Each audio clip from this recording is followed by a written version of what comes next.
మీకందరికీ తెలుసు, ఈ భారతదేశ మొట్టమొదటి ప్రధానమంత్రి ఆనాడు దేశం అభివృద్ధి జరగాలి అంటే ఈ దేశంలో ఉన్న నిరక్షరాస్యతను తొలగించాలి, ఈ దేశంలో ఆకలి కేకలతోని ఆత్మహత్యలు చేసుకుంటున్న ఈ ప్రజలకు కడుపు నిండా పట్టెడు అన్నం పెట్టాలన్న ఆలోచనతోటి ఎడ్యుకేషన్ ఇరిగేషన్ విధానాన్ని ఆనాడు పండిత్ జవహర్లాల్ నెహ్రూ గారు ప్రవేశపెట్టిండ్రు.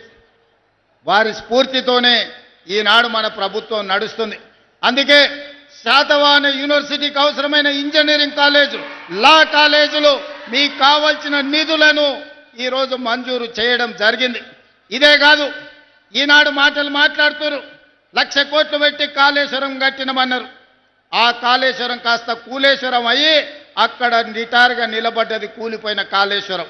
కానీ ఈనాడు కరీంనగర్ రైతాంగం ముందు నేను ప్రస్తావించదలుచుకున్నా, ఇక్కడ కట్టిన ఎస్ఆర్ఎస్పి ఆనాడు పండిత్ జవహర్లాల్ నెహ్రూ గారు మొదలుపెట్టి కడితే ఈనాటి వరకు మనము మంత్రులు ముఖ్యమంత్రులైన ఎస్ఆర్ఎస్పి ద్వారానే ఈరోజు కరీంనగర్ ప్రాంతానికి వరంగల్ ప్రాంతానికి లక్షలాది ఎకరాలకు నీళ్లు ఇస్తున్నాయి. మనం కట్టిన ఎస్ఆర్ఎస్పి ఎట్లుందో బీఆర్ఎస్ వాళ్ళు కట్టిన కాళేశ్వరం ఎట్లుందో ఒక్కసారి ఆలోచన చేయండి.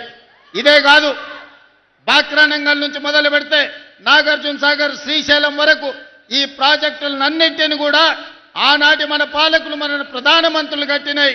ఈరోజు దేశానికి సేవలు అందిస్తున్నాయి.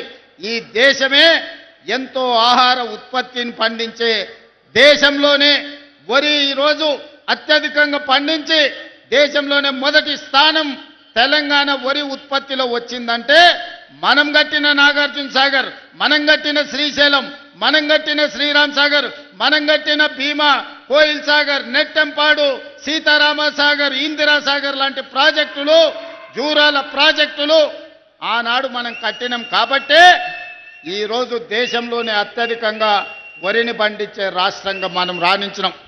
పెద్దలు తుమ్మల నాగేశ్వరరావు గారు చెప్పినట్టు వచ్చిన ఎంబడే 21,654 కోట్ల రూపాయలు 25,35,000 రైతు కుటుంబాలకు 2 లక్షల రూపాయల వరకు రైతు రుణమాఫీ చేసి దేశంలోనే తెలంగాణ రాష్ట్రం ఇది రైతు రాజ్యంగా, వ్యవసాయం అంటే దండుగ కాదు, వ్యవసాయం అంటే పండుగని నిరూపించి రైతు రుణమాఫీ చేసిన ఘనత మన ప్రభుత్వాన్ని.